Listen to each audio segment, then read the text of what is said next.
Section 1.7 is the distributive property. I can use the distributive property to simplify expressions.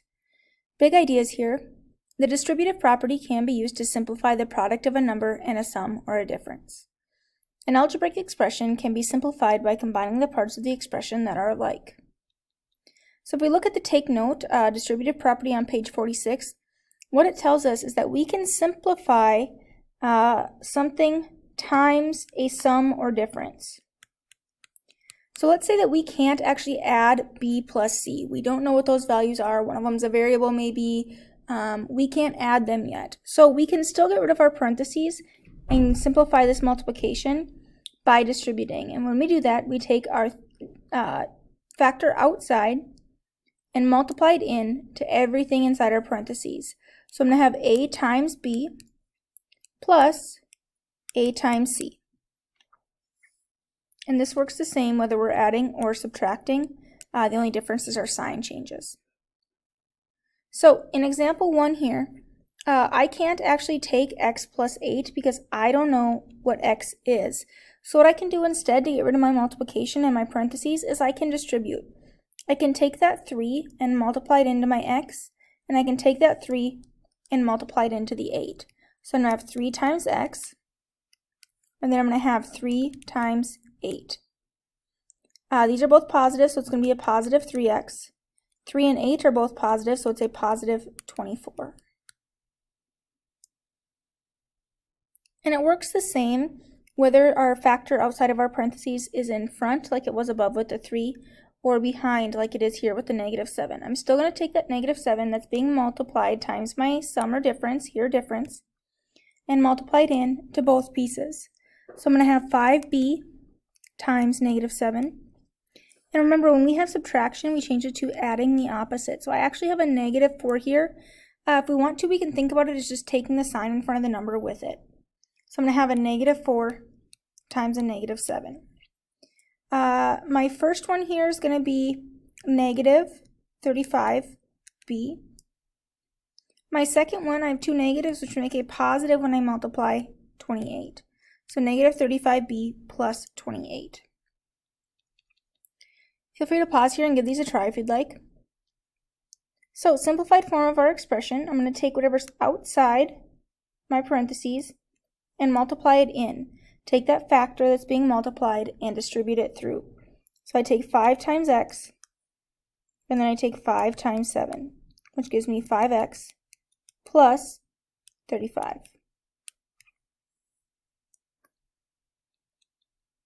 Same idea here with b.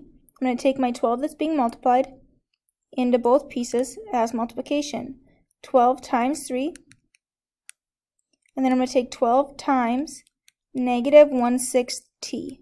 Again, think about it as the sign goes with the number because when we change from subtraction to adding, it's adding the opposite, and it's a negative 1/6t there. 12 times 3 is 36. Here my answer is going to be negative 12 over 1 is how I write 12 as a fraction, times 1/6. I multiply across. 12 times 1 and 1 times 6. And I can take 12 divided by 6 and get 2t. So I'm going to have 36 minus 2t. On C here, my multiplication is at the end behind my parentheses, but it works the same way. I'm still going to multiply it into both pieces. So I'm going to take 0.4 times 3, and I'm going to take 1.1c times 3. When I multiply my 0.4 times 3, I get 12. 3 times 0 is 0 plus 1. I have one number after my decimal, so I need one number after my decimal in my final result. Here both are positive, so plus 1.1 times 3. 3 times 1 is 3. 3 times 1 is 3. One number after my decimal, so one number after my decimal. And that's still being multiplied times c. So 1.2 plus 3.3c. Last one here, D. I'm going to take outside of my parenthesis and multiply it in. So my single factor into my parentheses, which gives me 2y times negative y. And again, sign goes with the number. So -1 times -y. And that happens because we change from subtraction to adding the opposite. Here, it's going to be -2y squared. Anytime we take something times itself, we can rewrite that with exponents. Our base times itself, exponent number of times. So y times y is actually going to be y squared. Negative times negative is going to give me a positive, either 1y or you could put just y there, either way. Remember that a fraction bar is another type of grouping symbol. We can also rewrite division as multiplication by the reciprocal. So because of these two facts, we can distribute division over the fraction bar as division. So this works very similarly to how we distribute multiplication. But in distributing with multiplication, we start with multiplication, so we multiply. Here we start with division, so we divide. But I still divide each piece by the number in my denominator. So 7x gets divided by 5. Here it's positive, so plus 2 gets divided by 5. Okay, we take each thing that we add together, and they get divided by 5. And again, since we started with division, we're going to end with division. Feel free to pause here and give these a try if you'd like. What sum or difference is equivalent to each expression? Here I have two things in my numerator. I have a 4x and a 16, and they're separated by subtraction, so I'm going to keep the subtraction. Now I'm going to take both of them and divide them by 3.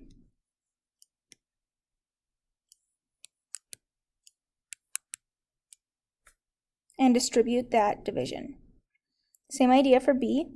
I have an 11 and a 3x, and they're separated by addition. I'm going to take and divide my 11 by 6 and my 3x by 6. Big thing here is just like when we multiplied and we would reduce if we could, we'd take 4 times 3 and get 12. Same idea here. So 3 and 6 are both divisible by 3. So I'm going to take a 3 out of there. 3 divided by 3 is 1. 6 divided by 3 is 2. So here I'm going to get 11 over 6 plus 1x over 2. And again, we wouldn't need the 1 there, but we sure can.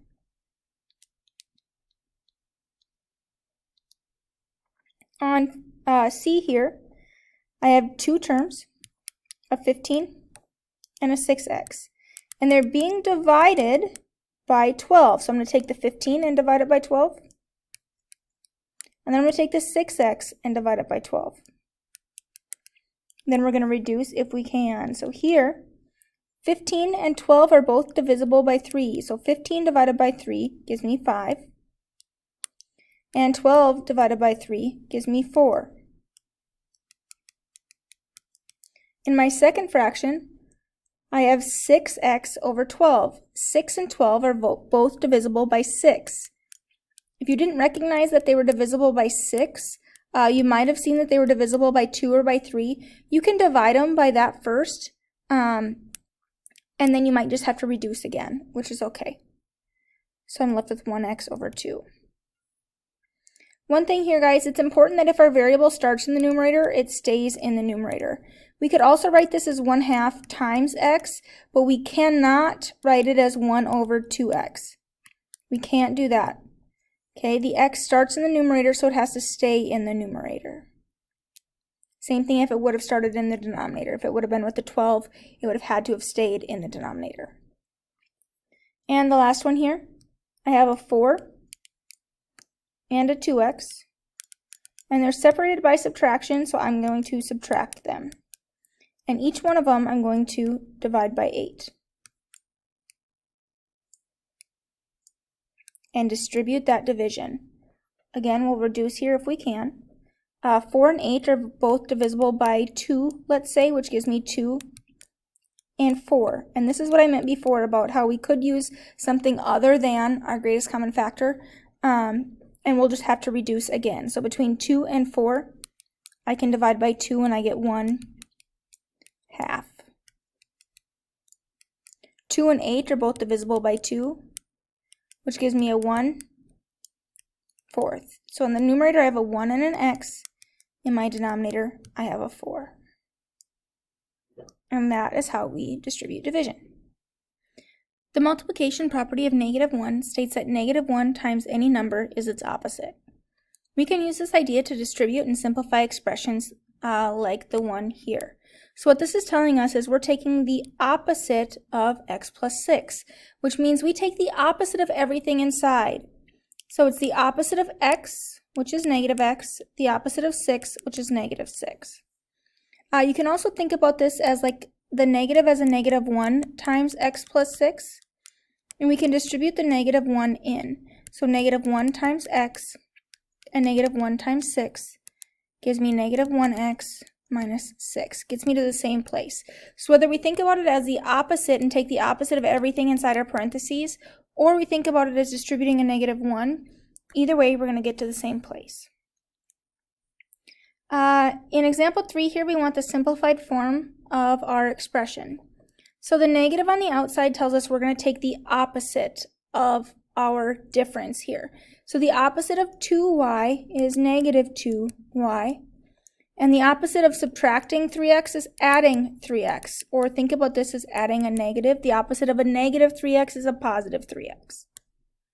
Again, we could have thought about that as -1 times 2x minus 3y. 2y minus 3x. Distributed our -1. Negative here, 2y. Two negatives make a positive 3x. So either way, we get to the same spot. Feel free to pause here and give these a try if you'd like.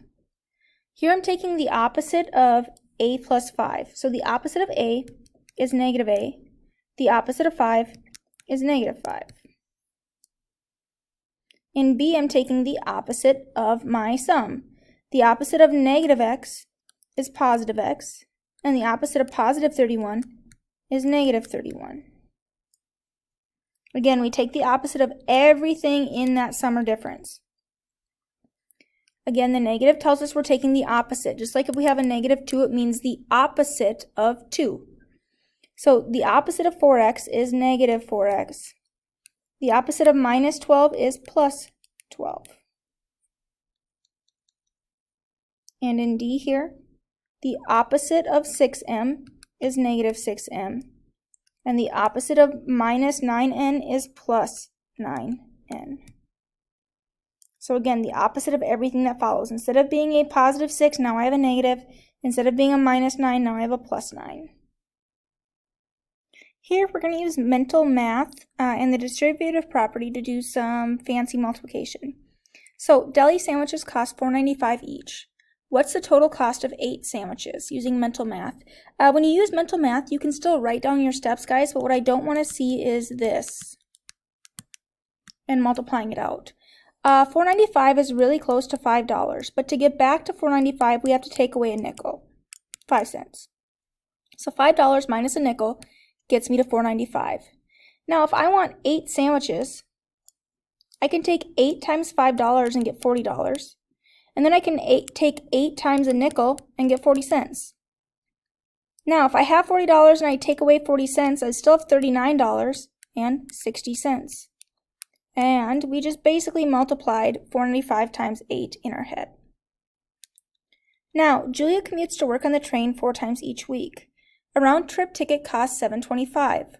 What is her weekly cost for tickets using mental math? So again here, we're going to try and find what is $7.25 close to. And it's pretty close to $7. So I'm going to take that $7, and in order to get back to $7.25, I have to add a quarter. So the number inside of parentheses always has to match the number that we're looking for. Now we want 4 times a week. So I can take that 4 times 7 and get $28. And if I take 4 times a quarter, I get an extra $1. So when I add those up, we get $29. And we're basically math magicians. I'm going to stop this video here, and I'll finish up this section in another one.